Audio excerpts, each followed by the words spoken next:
Dito naman tayo mga master sa dati nating sinaksak niyang bangka.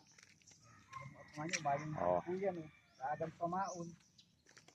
Kadang naman yung pamaon ko ay sinuan na naman ni Batik. Dahil naman sinauli. Pamangkin mo yan. Madadang mabudang ko ito ni Bato. Makapanuli yung mga... Si Bato bagang pangaran. Dito naman po kami mga master. Sa lugar kung saan kami Nagmula. Nagre-renta ng bangka. Yan oh. Si Master ang naguhubad. Naguhubad ng kalsun. Yastahan ko ba din ang kalsun? Pero babidi. Sayang si pang-ipit ko duman. Nahanap yung tas.